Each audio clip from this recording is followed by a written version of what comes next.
vai tev ir tāds skatījums par to, kas mums šobrīd tieslietu sektorā ir pozitīvi, negatīvi jāmaina, ko varētu darīt citādāk? Varbūt savs redzējums par to, ko tad mēs tur vispār kā valsts šajā sektorā darām un ko mums būtu jādara. Mūsu intervija aiziet ļoti nopietni. Tas var tā nenopietnāk. Paņemt. Okay. Es teiktu tā, ka ne īpaši es gribētu būt par ministru, bet tāpēc, ka tas ir tevi iemet uz laiku, tu vari uzsākt lielus darbus un nepabeigt.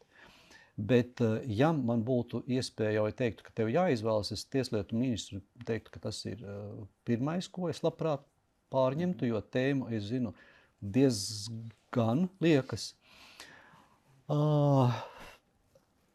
Man negribētos kritizēt, ko šobrīd tieslietu ministrija dara un kas ir plānots darbos, jo sistēma jau ir pietiekami, teiksim, ka tāda stagnātiska, viņa attīstās, bet šajā sistēmā ir kā salikts jau viss, ko vajag. Cietumi vajadzīgi. Mēs nevaram arhitektūras pieminekļos, kur brūk viss kas un kanalizācija un viss ir galīgi čupā, mēs nevaram tur likt iekšā cietumniekus. Ja tur viņi sāks streiku, tad būs ziepes. Tas nozīmē, ka mums vajag normālu kvalitatīvu cietumu, ko ļoti ilgstoši runā. Tā ir viena tēma. Otra tēma pie cietumniekiem mēs runāt par iespējām viņiem strādāt. Es esmu bijis daudzu valstu cietumos, kur esmu redzējis, kā tiek organizēta viņu darbs.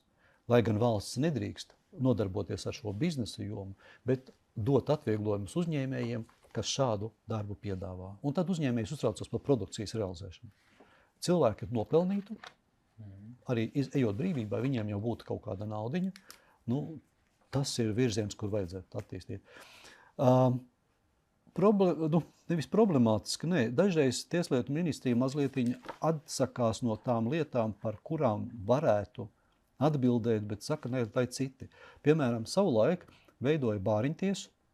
Bāriņtiesu departaments bija tieslietu ministrijā, jo īstenībā Bāriņtiesu darbības metodoloģiskā vadība, tā ir pašvaldību institūcija metodoloģiskā vadība, jo Bāriņtiesai daļai kaut kas no notariāliem jāveic, tur apliecinām, ka to tieslietu ministrija varēja normāli vadīt.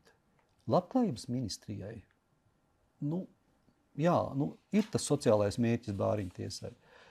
Bet darbs ir varan juridisks. Man liekas, ka vairāk juristi. Nevelti viņiem tur prasīja juridisko izglītību.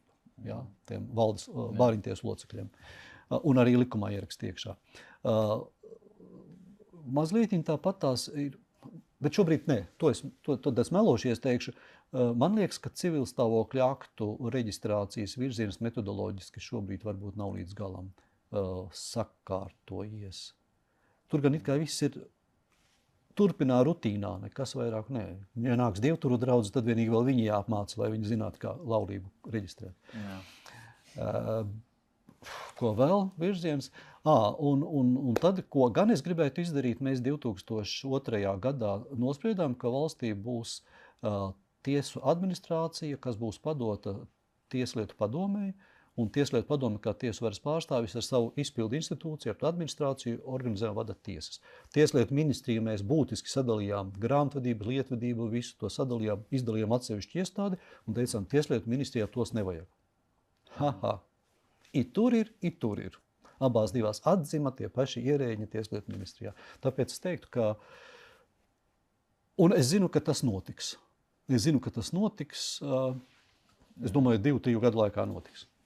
Bet ilgi vilkts.